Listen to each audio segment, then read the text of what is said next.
le fait qu'UNODC, en collaboration avec le gouvernement, organise sa conférence-là, il y a déjà un témoignage donc, de travail qu'il nous peut faire pour combattre la drogue, surtout. Et je pense que donc tout les représentants de pays de la région qui pour discuter et déjà nous connaît dans quelle direction nous voulons aller, surtout en termes de collaboration entre les pays. Pour me dire dans mon discours, je tenir à mentionner quelques exemples pour montrer concrètement qui manière nous payer un résultat. Résultat là, il ne passe juste par nous une action qui nous permet au niveau national, il besoin aussi en termes de partage d'informations et une concertation et une collaboration avec l'autorité de ces autres pays-là. Et je suis bien content parce que moi, à plusieurs reprises, dans une discussion qui m'ont gagné avec un chef d'État de un pays de la région, m'ont toujours mis ça comme un thème prioritaire et je suis content que nous payons sur une fouille. Nous pouvons collaboration qui m'a permis d'améliorer, nous pouvons aussi comment nous payons un résultat.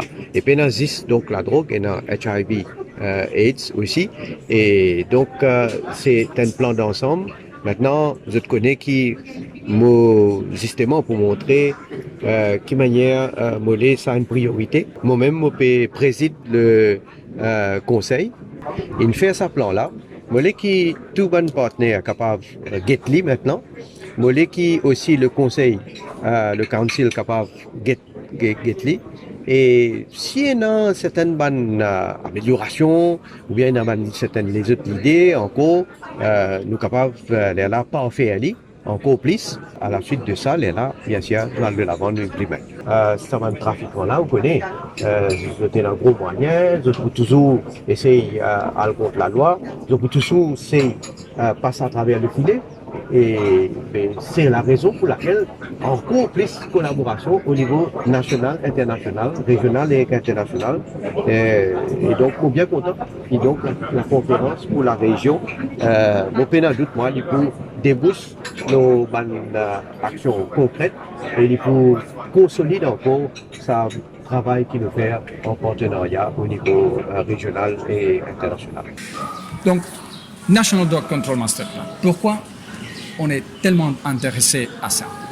Nous avons travaillé depuis 2 ans et demi avec les ministres mentors et bien sûr le bureau du Premier ministre et toutes les autorités pour avoir ces beautés. Pourquoi la beauté? Car c'est le premier National Drug Control Master Plan qui va couvrir plus de 4 ans. Ça commence maintenant et qui a 4 piliers. Les piliers supply, les piliers demand, les piliers harm reduction et les piliers coordination. Et on va utiliser, en fait, une fois qu'on commencera à implémenter le National Drug Control Master Plan, comme un best practice dans toute la sous-région. Nous avons quelques best practices en Afrique de l'Ouest, mais ça, c'est les premiers vraiment de son type en Afrique de l'Est et du Sud. Donc, c'est vraiment important qu'on puisse avoir lancé le National Drug Control Master Plan. Au fait, c'est une plateforme que tout un acteur peut joindre sous le National Drug Secretariat. Donc là, nous pouvons l'opération, répression, sensibilisation, prévention. Donc tout un ministère qui est concerné, tout une agence qui est concernée pour sa plateforme-là. Et pour bien sûr, pour un chairman. Donc c'est pour qu'on peut dire et pour qu'on amène le combat d'une façon plus coordonnée avec d'une façon que vraiment pour un contrôle l'opération, l'activité qui peut faire. Nous avons fiabilité du contact et à partir de là, nous commençons à travailler ce qu'on appelle en inofficiel. Donc l'image très très bien. Et nous avons un exemple concret, par exemple le cas récent à La Réunion, quand on a une grosse saisie de cannabis. C'est justement un bel exemple d'échange d'informations et de coopération entre l'île Maurice et La Réunion.